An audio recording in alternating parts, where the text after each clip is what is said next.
It's closed. We'll go over the fence. The fence is too high. We'll pole vault in. If that doesn't work, we'll parachute in. But we're going to get health care reform passed for the American people. All righty. House Speaker Nancy Pelosi vowing today that health care will get done, even if it costs another $300 billion more to fix the Senate's plan. Democrats clearly not getting the message, or are they? From Scott Brown's big election in Massachusetts. But my next guest says the president indeed has. Political analyst Carl Jeffers joining me right now. Carl, I love you dearly. I don't see the president getting the message. I certainly don't see congressional leaders getting the message.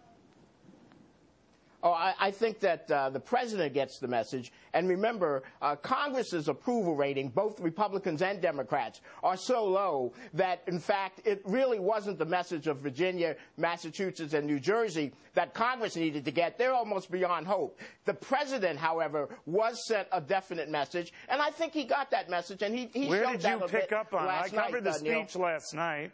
I didn't pick up on that. Yeah. What were you hearing? Well, let's go a couple of things. One, he made it clear that, and this is not just rhetorical, that jobs and the economy will be the primary focus for the next year. And one of the concerns that was costing him support among liberals and particularly independents was that in the past year, they felt that he was losing that emphasis on jobs and instead focusing on things like health care, like Wall Street, and continuing the bailouts when Wall Street was getting healthy. So that was one example. He hasn't given up on health care. Where did he put has not given up on health care. He didn't even mention it. No, he hasn't. But, Neil, that's true. But he didn't mention health care till almost 40 minutes into the speech. Oh, stop it with this time. If you want to play this numbers game, all right, he mentioned health care 7 times. He mentioned whatever jobs 29 times, whatever. I can play this game back and forth. The fact of the matter, he did say, bottom line, that he's going to keep going. My issue with all of this is that it was a hodgepodge of stuff thrown at people to see what would stick. And, I wonder, like, what does that do? I mean, at least in Bill Clinton's case, after being humbled, he sort of retrenched. He met with Newt Gingrich. He said, all right, what can we do? This guy, maybe you're seeing it. You know him better than I do, and you know the leaders better than I do. I don't see any shift in thinking. I don't think they see a need to.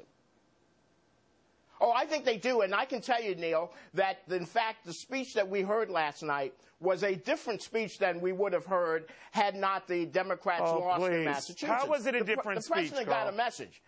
He got a message because, one, he was clearly trying to appeal to the so-called populist anger that's in the country, which definitely came out of the Massachusetts message. Right. Number two, he recognizes that health care, the way he sees it, and more importantly, the way Harry Reid and Nancy Pelosi sees it, is probably not going to happen, and that's why he did lower its priority, even though we do need health care reform. Why the very next day is he doubling down, and Nancy's doubling down, and she's saying, well, I know $300 billion for this, and she's winking and nodding to her colleagues saying, look, there are other ways we can get this through.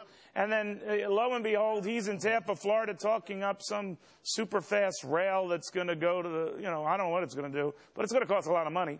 And when the American people are just saying, will you slow the heck down?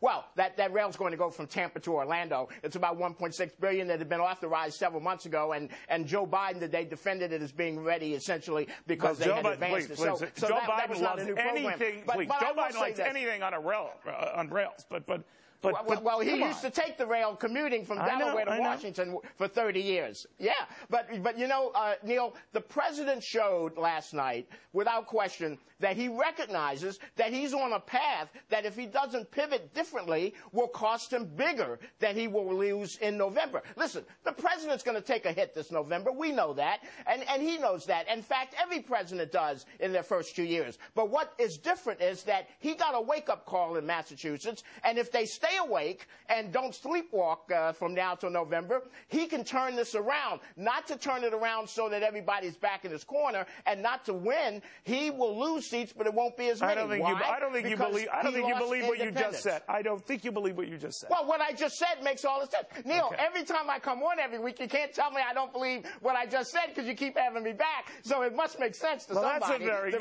That's a very good point. That's a very good point. Well, I keep having you on because you're so good. You're so good. But well, Carl, but you're giving me good material. All right. Well, good having you back again. You're wrong on this one, but that doesn't mean we won't invite you back because we love having you on. Constantly being wrong. Well, especially if J.D. Hayworth is going to get a gift for appearances. You told me he wants that new Steve Jobs material. All Make right, sure you we'll put talk me in that after list the when you have your show. This discussion. is an open mic and everything else. Yeah, that's what you told him. Carl Jeffers, thank you very much.